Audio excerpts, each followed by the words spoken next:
From home to work, from travel to weather, from TV and films to social media, from medicine and education to sports, artificial intelligence is making life easier for us, or so it seems.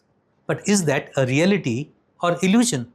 In this episode of the web series on AI and beyond, Humanity at Crossroads, we shall examine all such dimensions of the technology with former IAS officer Mr. Anurag Goel, Chairman of Shaping Tomorrow Singularity Center.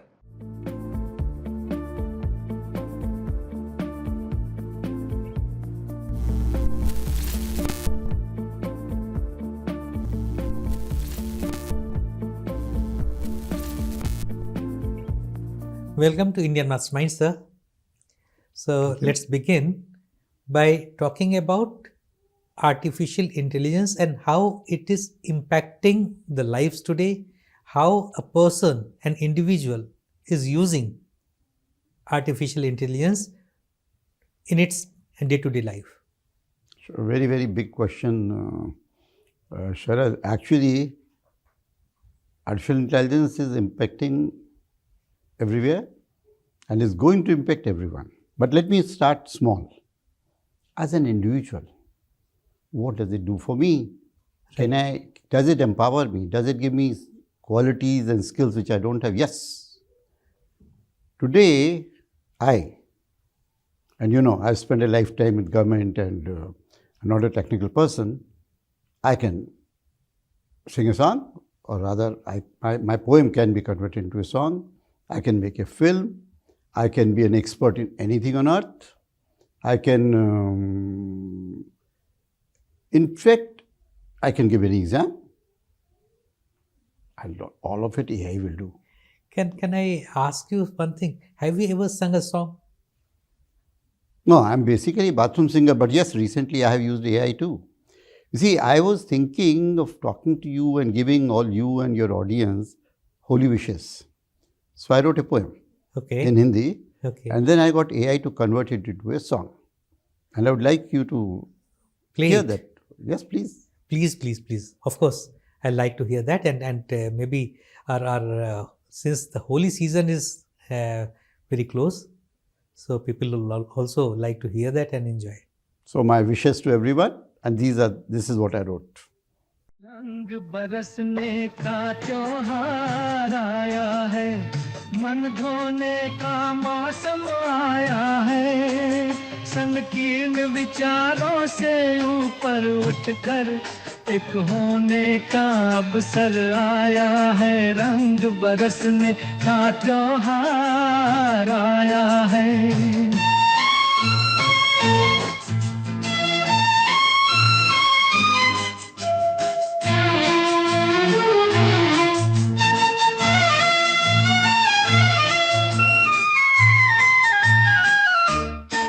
आपका जीवन रंगों से भरा रहे,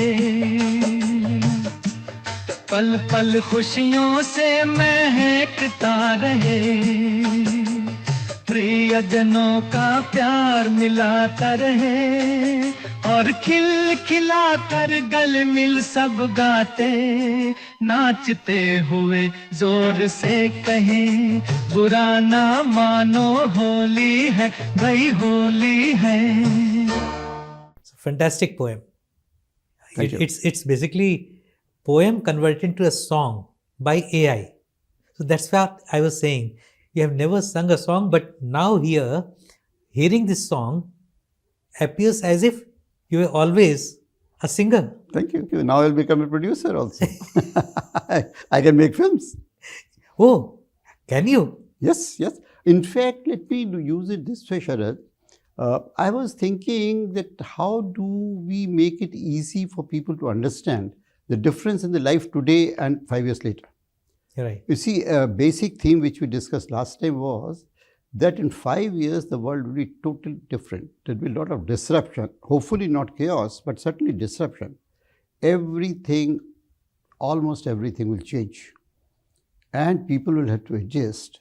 So how do I make it simple to understand? So what I did was, I put together some ideas about a day in the life of a working woman, Priya, today, this year, Okay. and what that day would be like in 2030. Okay. And then I put all these ideas into AI, and then it got converted into a short video clip. I'd like to show you that video clip. And you made it through AI. Yes, absolutely.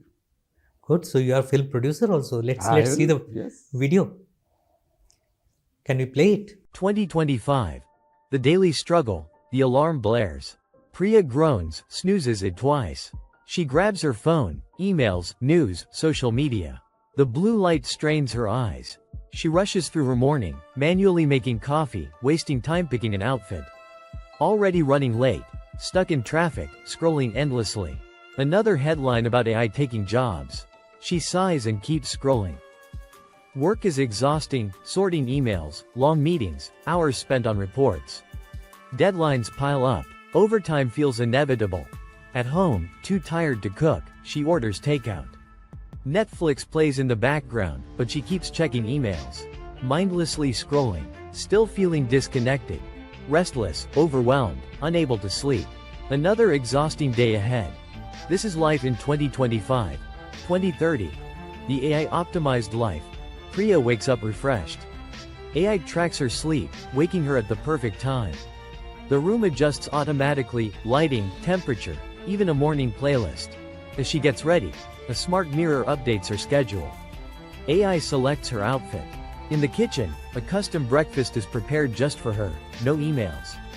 No stress. AI has already handled it. Her self-driving taxi is waiting. No traffic worries. Instead of scrolling, she relaxes, AI organizing her day in the background.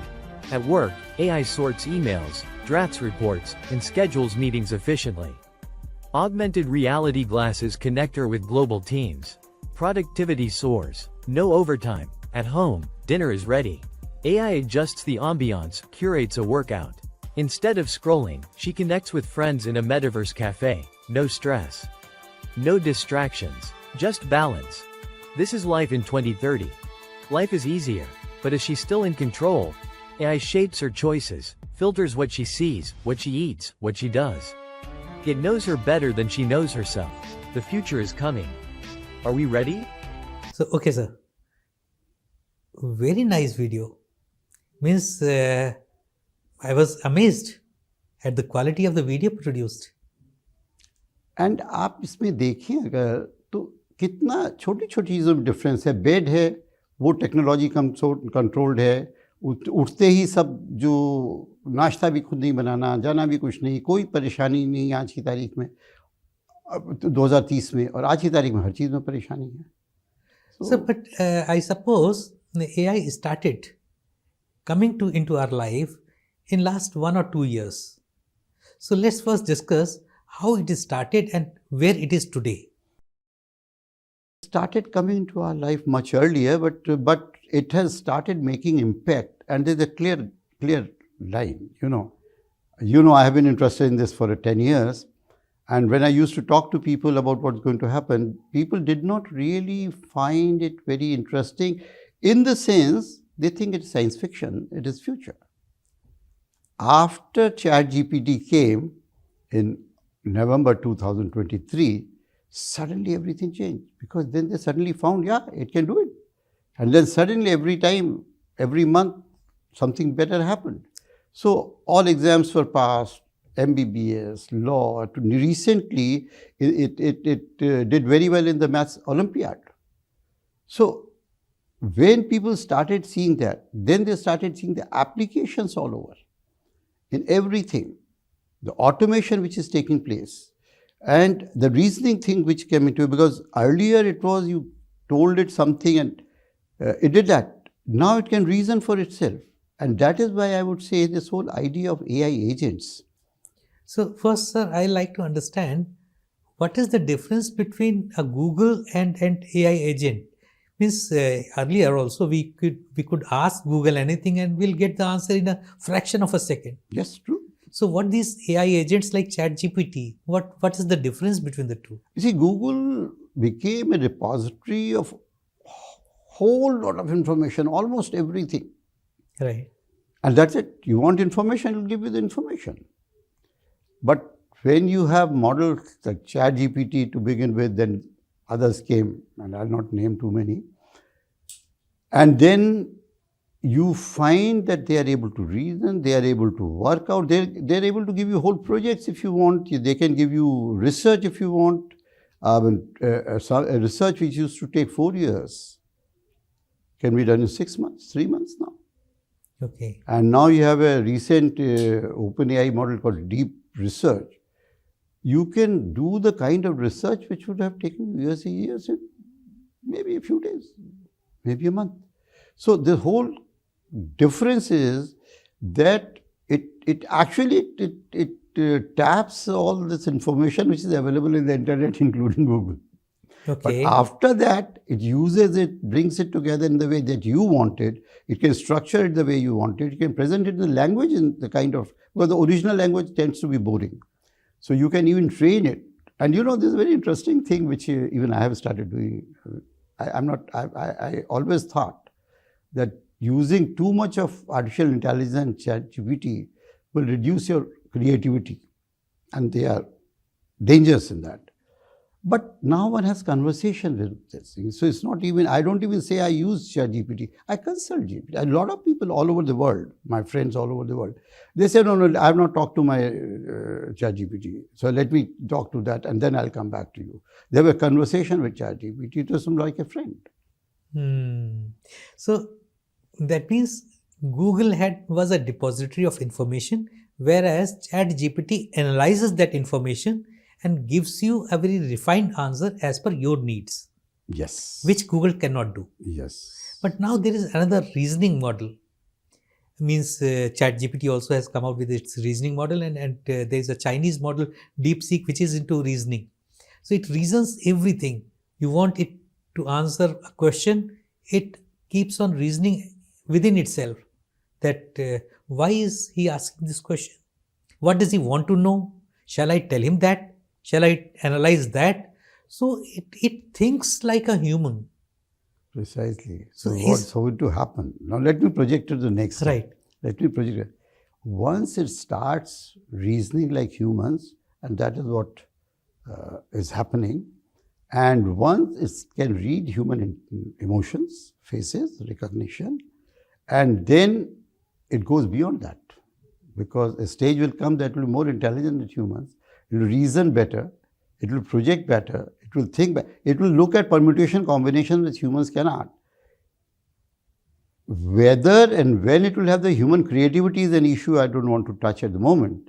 But yes, in a normal way, it will even bypass. So you're right. You told me some time back that there are AI agents which can emote also, which have emotions.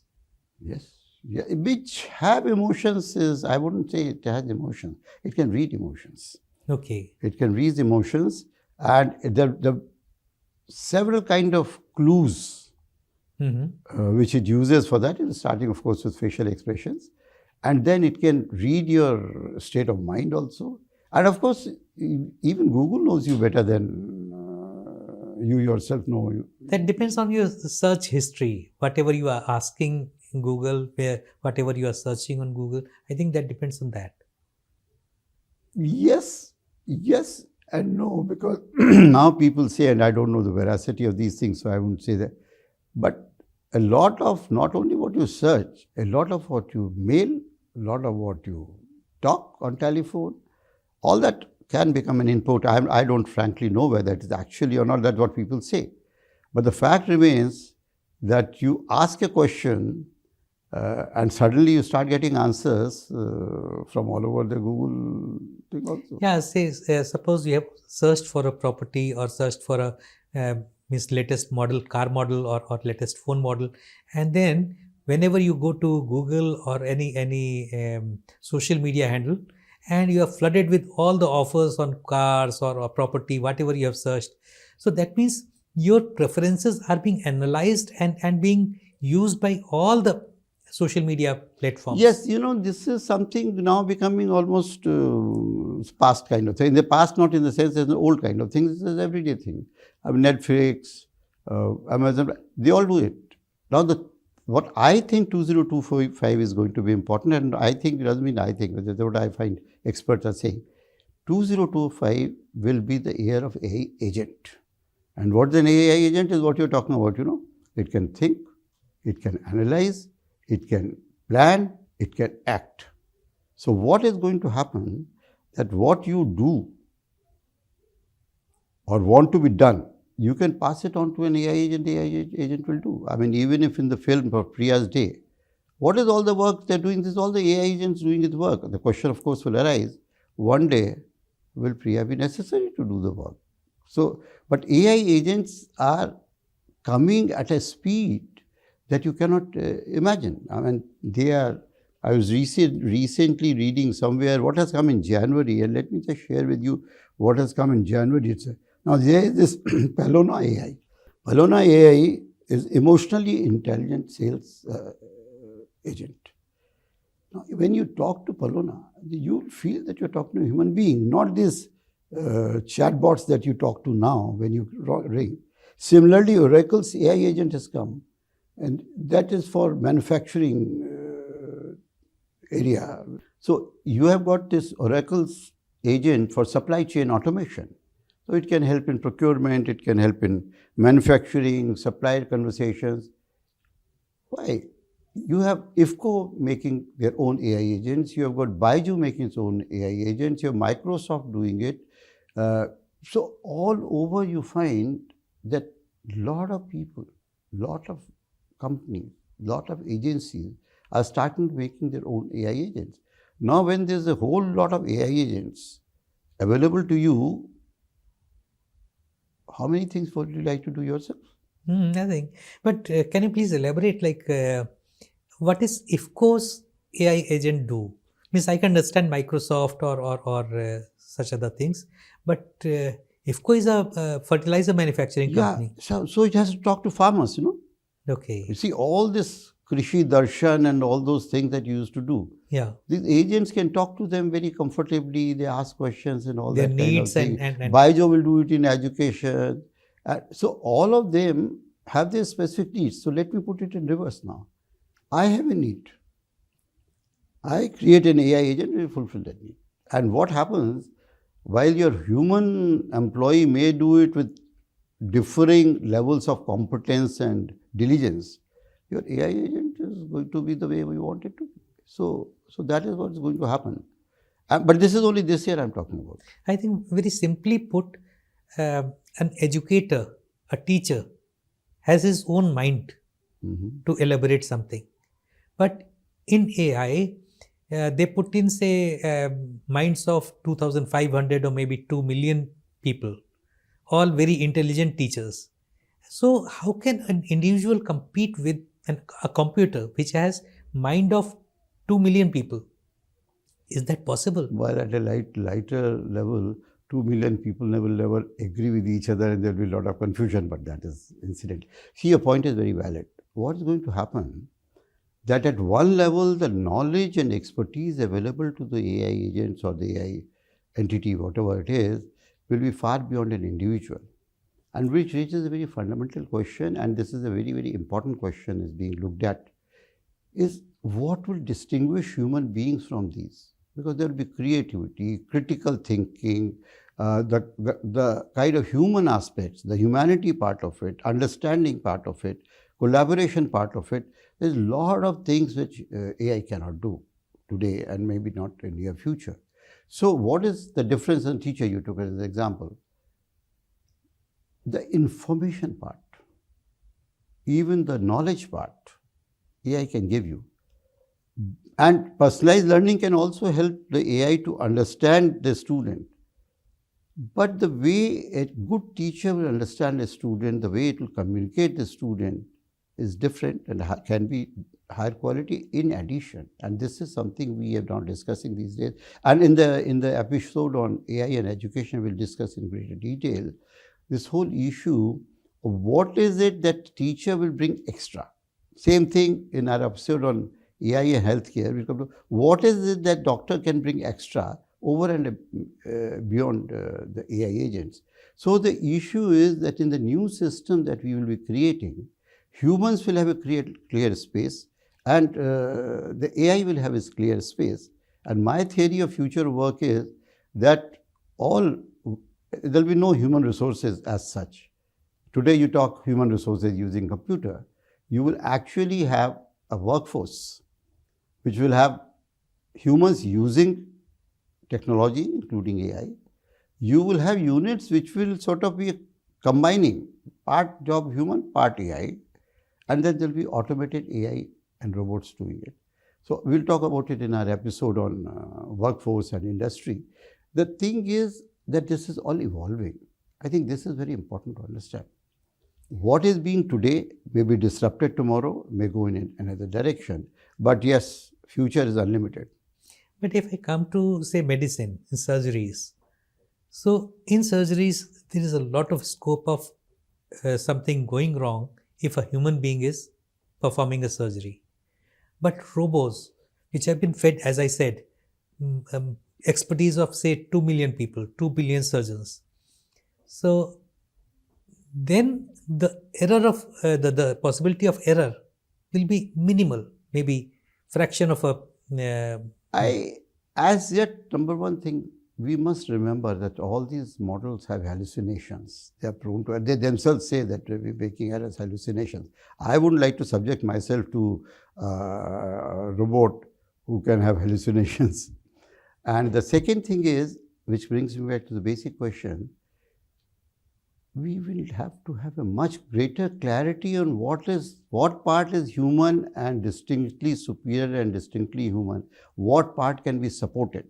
So I think that clarity is not there today. Your example actually will apply better to, let's say, self-driving vehicles. Mm-hmm.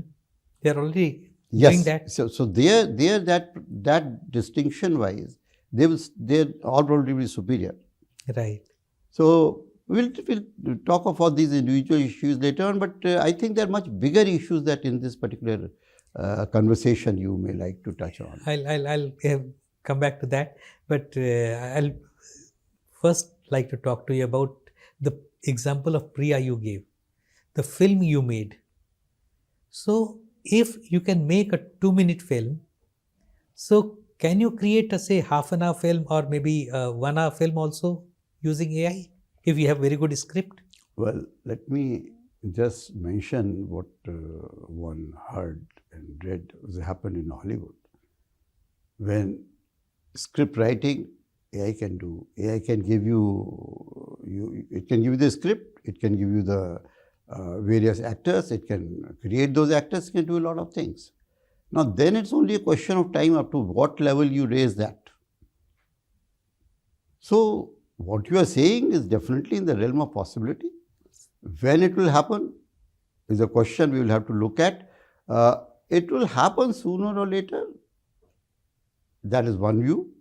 The other view is that AI will never be able to compete on the creativity side. So whether it is, you can't get Picasso in this. You can't get. In fact, there is a very fundamental question. Where will you get Charles Darwin from?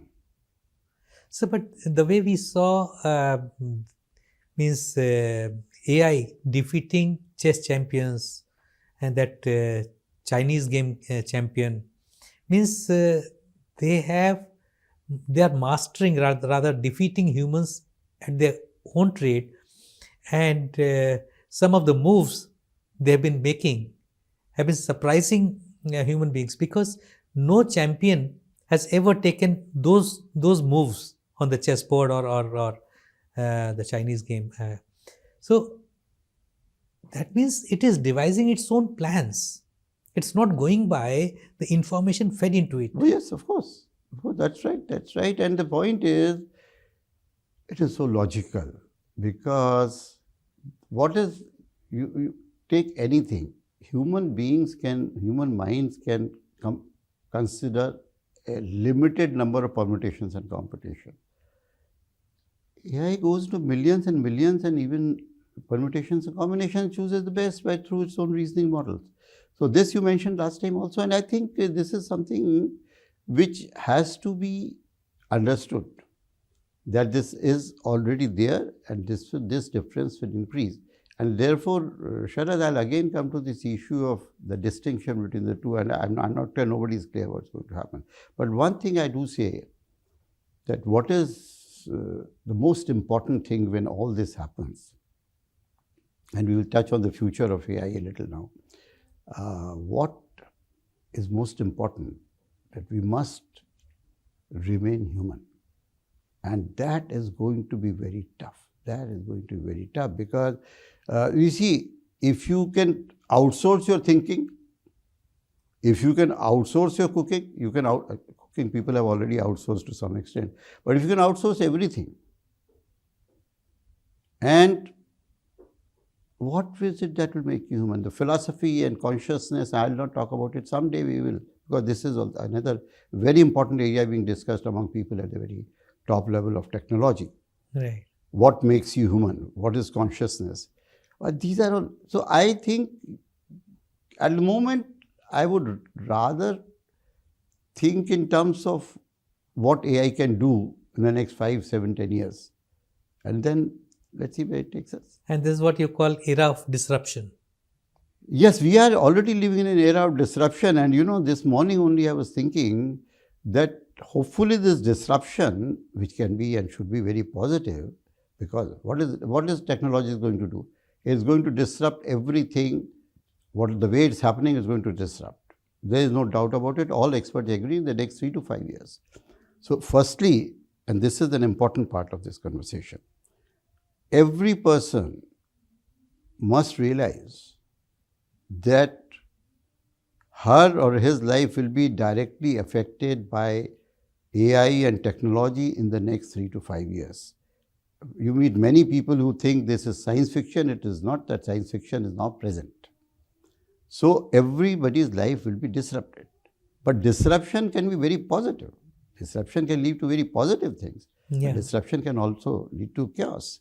And though my hope is that this all disruption will not lead to chaos and chaos order, rather it will all be positive, and that is where the second important part.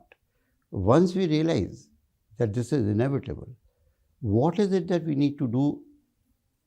And before that, one thing is very clear to most people who are looking at this area.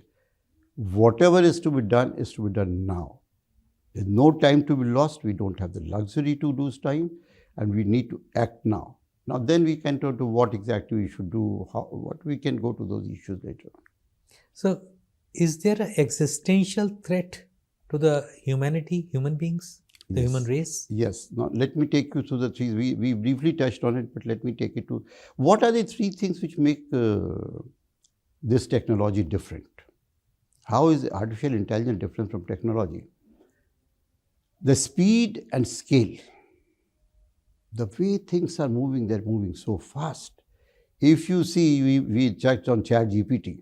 Now, Yeah. OpenAI disrupted the world in multiple areas when it came out with ChatGPT, and that was, what, 15 months back, 14 months back, right? And suddenly in January, so say 14 months later, comes the DeepSeek. And DeepSeek disrupts OpenAI. Yeah. And then, of course, OpenAI counters with a new version of Mini O3 or whatever. And then DeepSeek comes. The point is, in this disruptive technology of AI, is itself getting disrupted so fast. So the speed at which disruption is taking place, you see, the reason you don't see it happening in the world around you as yet, a big world, everything is big, every industry is big, governments are big.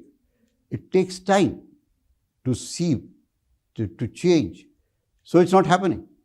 But the day it starts, it is going to be so fast. People will be totally, what Alvin Toffler said, future shock. That's going to happen. People won't know what's hitting them. It's already influencing politics. The way there have been allegations of AI influencing people's voting behavior in America, in other countries. So that means even the democracy will not be in our hands. It will be dictated by the AI. Let me put it this way, Sharad. Politics is an area of your expertise. And this is an area I'm very... You don't want to touch. No, it's not a question not want to touch. What is my area of freedom? I, for 10 years, have been into technology and its impact on future. Now, politics is something which is out of the possible or very factors. That is, I will not go into that. The fact remains, whatever those factors are, they will change. Yeah.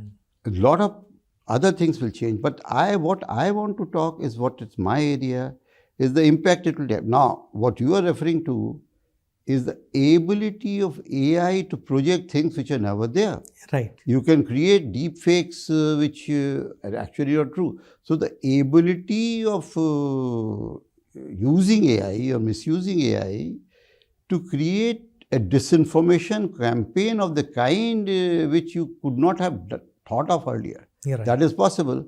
Now, therefore, technology has to find countermeasures. Right. So they're already coming out technology which recognize that whether it's real or not. Right. So whether what you're saying will happen or not also depends on how technology develops and counter technologies. You're right. So this is a very difficult area. Even the technology part of it is difficult to say, because whatever you think today, the way OpenAI was structured and people thought now this is, and suddenly you find DeepSeek has turned it upside down. Tomorrow somebody else has turned it upside down. I hope some even an Indian model comes which does it. So sir, is there a possibility that AI models, AI agents are going to kill their own AI agents like let me explain it like this. There are 3 stages you have to see. So speed, I've said scale. And that you understand, the scale is. The second is, and this will answer your question actually, how is AI different from other technologies? AI is an intelligent technology unlike all other past technologies. AI has 2 abilities which are not much talked about. It can change your body. When people talk of CRISPR, DNA editing, so you can change what you will be. And in one of our later episodes, we'll talk of death and all those kind of transhumans. So all those kind of things. So it can change you biologically. It can also change your mind. So now this technology can change a human being as they are today. Right. Right. Now this technology is becoming more and more intelligent, and it will soon be more intelligent or as intelligent as human beings, which is what is called AGI, Artificial General Intelligence. Or singularity. No, singularity is much later. Okay. If you want, I'll come to that also. But because singularity is even more complex. This is simple one. This is super intelligence. This will come to that also. You see, this is again it's not, up to super intelligence is easy. Singularity is a little more complex. So let us see. AGI is when it is as intelligent as human beings. And see what happens when somebody is more intelligent, so some entity is more intelligent than human beings. So you have, the talk today that a new species is taking birth. That's what Yuval Noah Harari says. Yeah. You have a new species taking birth. It is not a technology. It is a new species which is taking birth. You have 4 billion years back, you had the first amoeba, and now today you have a second new species coming event, up. a new species coming up. Now, if it is a species, because amoeba could replicate itself. Similarly, even artificial intelligence can replicate itself. It can grow. It can mentally grow. It can physically grow. And today it's the amoeba of the second species. What the dinosaurs will do, one doesn't know. But very simply, they say AGI will happen maybe this year, maybe next year, certainly before 2030. And when that happens, you are the second most intelligent species. I mean, the whole issue of work, various things, control, all these things will come, which we'll need to look at in greater detail. But then comes the next stage that you mentioned. It will start regenerating itself. It will start learning on itself. It will start cloning it. I'll not use the word cloning, it has other implication, but let's say start growing on by itself.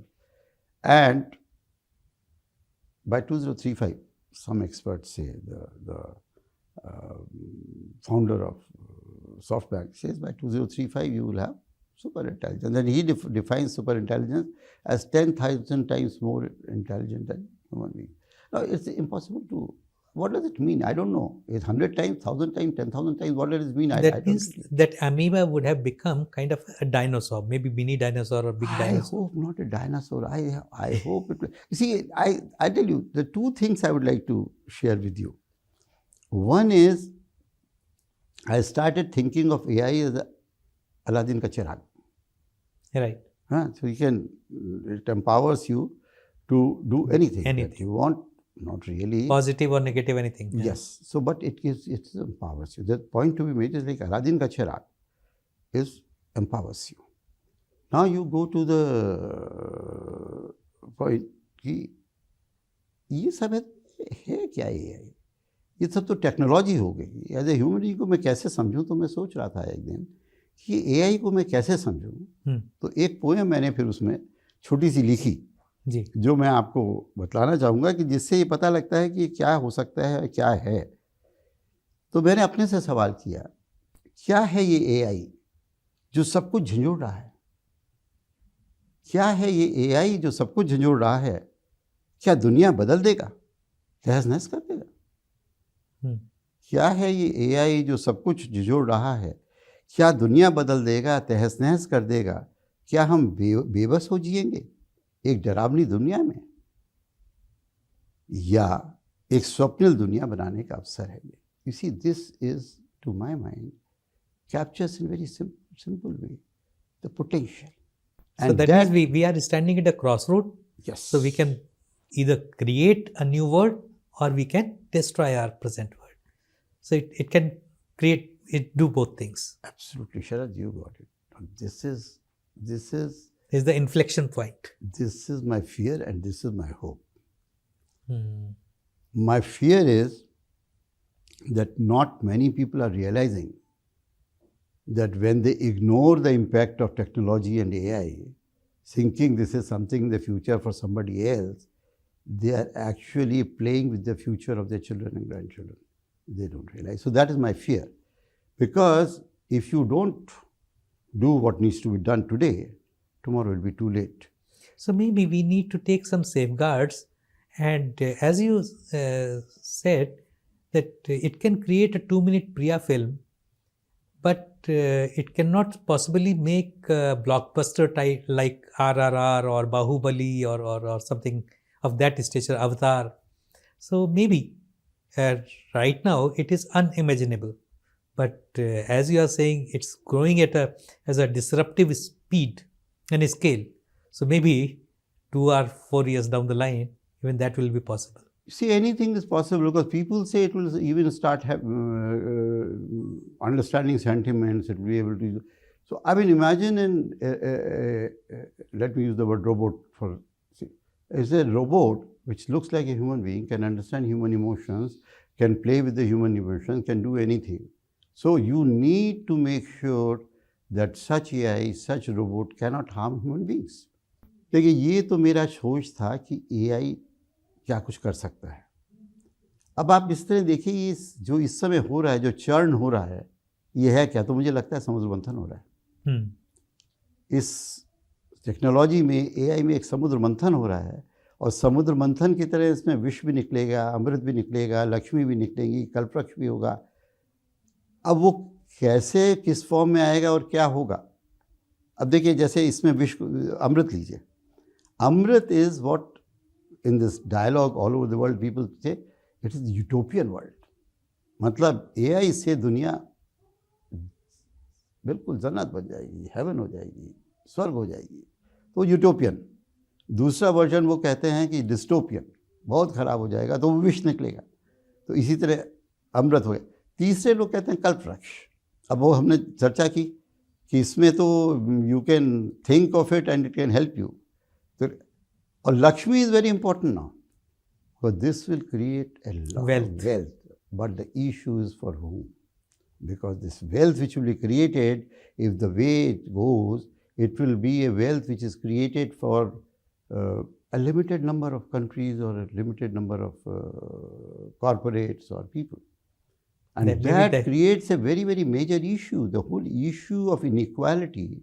Now, in a world in which that is happening, that is something, you know what our previous former chairman of ISRO said? He says that in future, the difference in the countries will not be of the kind that you did today. What will divide them is their access and use of technology. Those who have the technology will be the haves, who don't have the technology will be the have-not. And this is what will distinguish the world. And this is what is going to distinguish you and me also. Us who use this, who can have AI agents, will actually be very much more powerful, will be able to do the kind of thing, and there will be a lot of people who don't have access will or cannot afford. So this whole issue of access and affordability, which I first started looking at when I was in health ministry. So the whole health area, people talk of access and affordability as the key issue. Then again in justice, people talk of the access and affordability, the whole issue. Now the whole issue is becoming technology.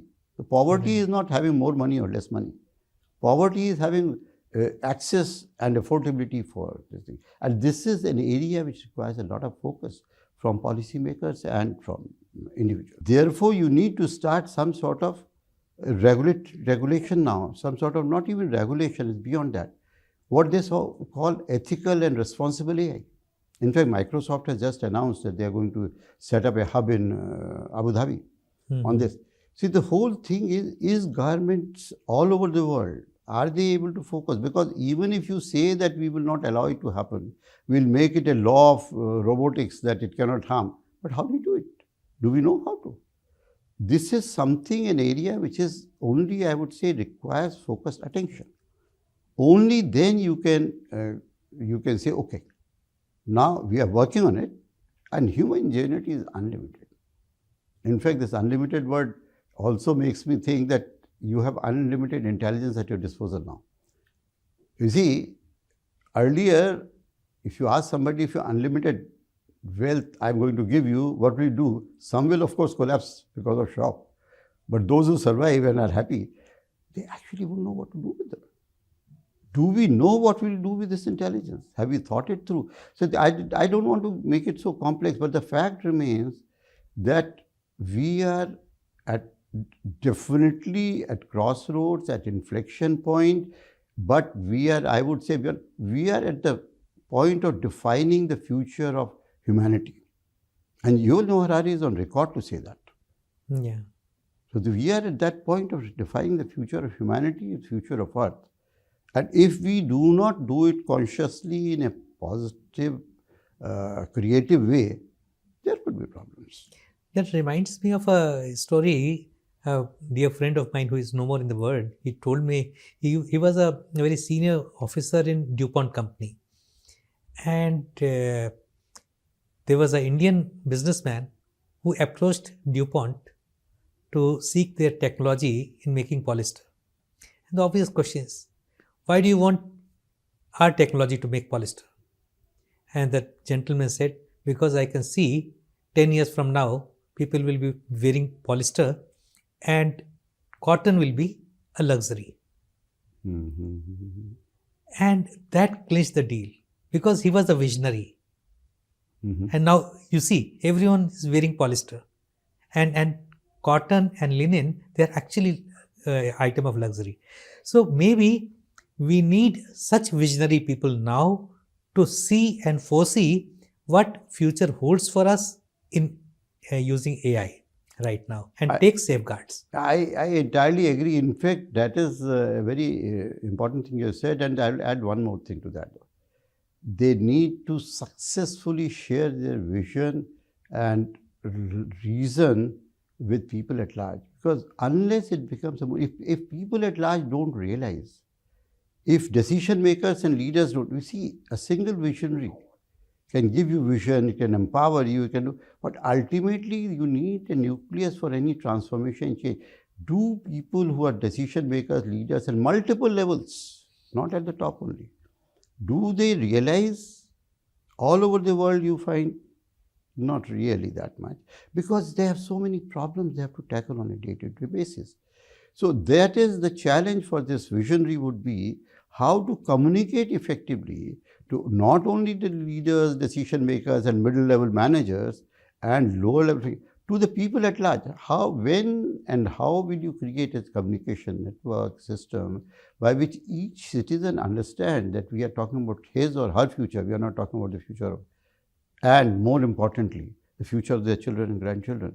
So you are right. So AI has multiple dimensions. You can keep it very simple, and most people prefer the simpler part because it's not scary, it is helpful, and it's easier to explain. So it's very easy. You know what I am talking about, what you are talking about, this conversation is at a different level from the easy to understand and easy to agree to level. So that is something which we have to get to. But one thing I'm sure, this is going to happen, because just the way I found people started listening to me more after ChatGPT, in this year itself, or at best next year, so much disruption will take place that people will start thinking on these lines. So maybe from next episode onwards, we'll start discussing influence and use of AI in different sectors, maybe education, medicine, manufacturing. So I think that was a very interesting conversation, and let readers wait for our next episode, where we will discuss all these sectors, how AI is going to influence and impact each of these sectors. Thank you, Sharad. And I have a request to you, and through you to your viewers. I would suggest they become partners and join in this conversation. Sure. Because this conversation is an area which is evolving. There are no experts in the area, and experts can be very wrong also, easily. So they have to join the conversation not at the level of expert, but as the user. They are the people who will be affected. So if they start asking through you questions which are troubling them, problems which are troubling them, areas which come to their mind is something can AI do it, or their suggestions with this is how AI can do it. I think it will be a very useful conversation, because a conversation between you and me has limitation, but when a larger community joins together, it's a much bigger thing. True. So I'll request everybody to please watch this video and ask anything which comes to your mind. Put these questions in the comments box, and we'll like to put all those questions and queries to Anurag Goel sir, and hopefully all your queries will be answered satisfactorily. Thank you so much, sir, for Thank you, enlightening us. Thank you, Sharad.